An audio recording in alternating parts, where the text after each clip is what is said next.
So the notion being developed here is that within the structure of the human psyche, there is something like a governor, something like a monitoring circuit, which when a society begins to evolve in a pathological or lethal direction, phenomena can be induced not by the egos of men and women, not by their institutions, but by the overmind, the collectivity of the human species. Phenomena can be induced which are so corrosive to the ideologies currently in place that their underpinnings are cut away, their validity is called into question, and their programs for social development and control are invalidated and destroyed. Now, a perfect example of this is the rise of infant Christianity.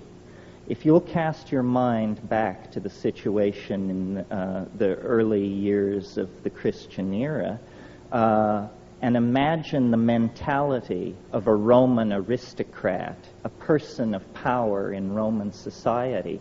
Their physics is drawn from democracy and atomism. In other words, they are thoroughgoing materialists.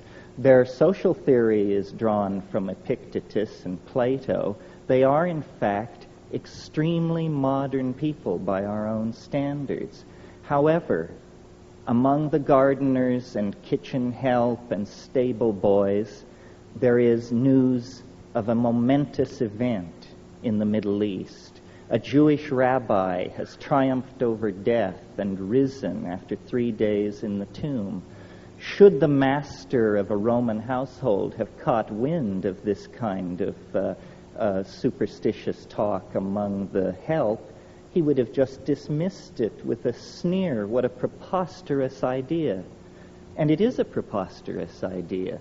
Nevertheless, the fact that an idea is preposterous has never held it back from making zealous converts. And within 120 years after the Annunciation of the birth of Christianity, its missionaries were beating on the gates of Rome, attempting to convert the emperor.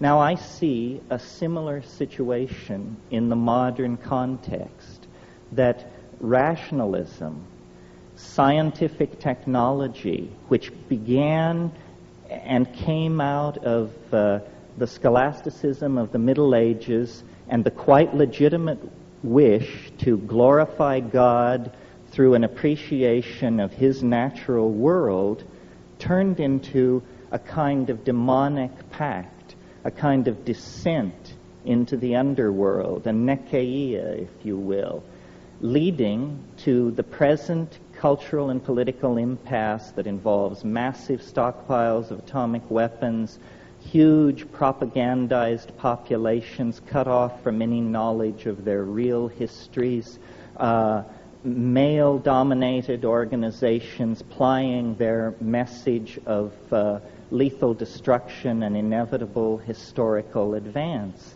And into this situation comes suddenly an anomaly, something which cannot be explained.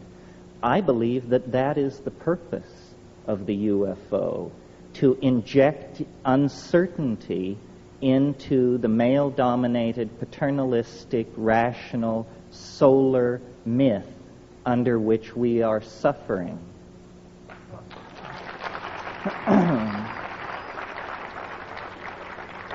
So, I suppose if you had to categorize this point of view, you would say I'm taking a depth psychological, psychoanalytic point of view. What I'm saying is that the UFO is nothing more than an assertion of herself by the goddess into history, saying to science and paternalistically governed and driven organizations, you have gone far enough. We are going to turn the world upside down. Your science is going to be shown up for what it is, nothing more than a pleasant metaphor usefully extrapolated into the production of toys for healthy children. That's what science is good for.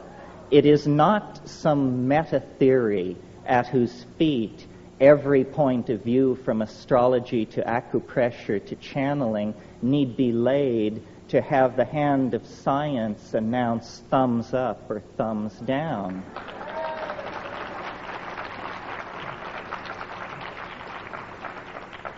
Now, there is another possibility which can be dovetailed into the first.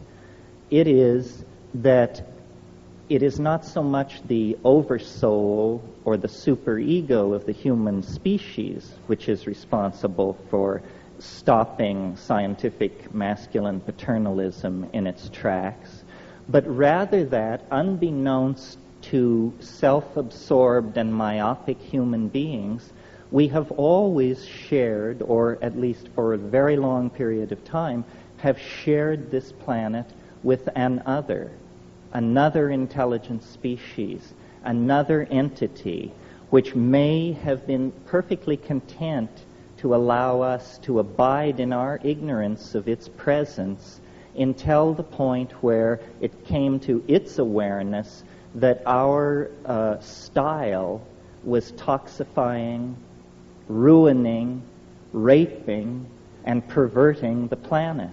And at that point, this thing springs into action with similar end results as the previous scenario, the invocation of the superego. It's astonishing to me that in the 45 years that the UFO, are we being visited question has been kicked around, I have never seen in any UFO book or publication the suggestion made that if we believe we are being visited by organic, intelligent life forms from some other dimension or place in the galaxy, then we should very, very thoroughly examine the ecology of this planet for traces of its presence.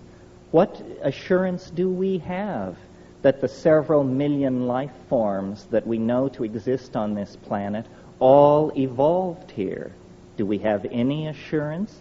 There are ways to gain that assurance by doing comparative DNA sequencing and this sort of thing.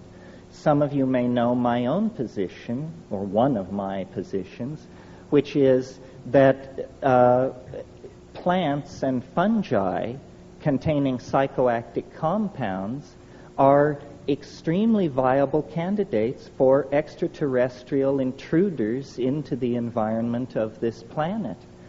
And this is not to put down Whitley's story, which is a very interesting story, but had he prefaced his story with the comment that before it all happened he took 5 grams of mushrooms, I doubt he could have sold it to his mother. Because in the world where mushrooms and other psychedelic plants are imbibed, such stories are commonplace. It's no big deal.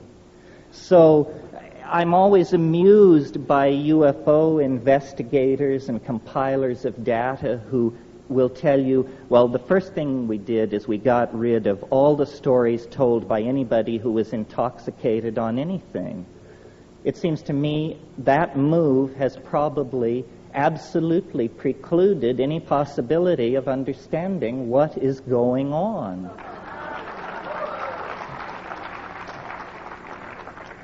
You see, culture is something that we wear like clothes. And we're very much at ease with culture. Our mind is very much at ease with culture. And we gather the language of a given culture around us. Culture is the mind unperturbed.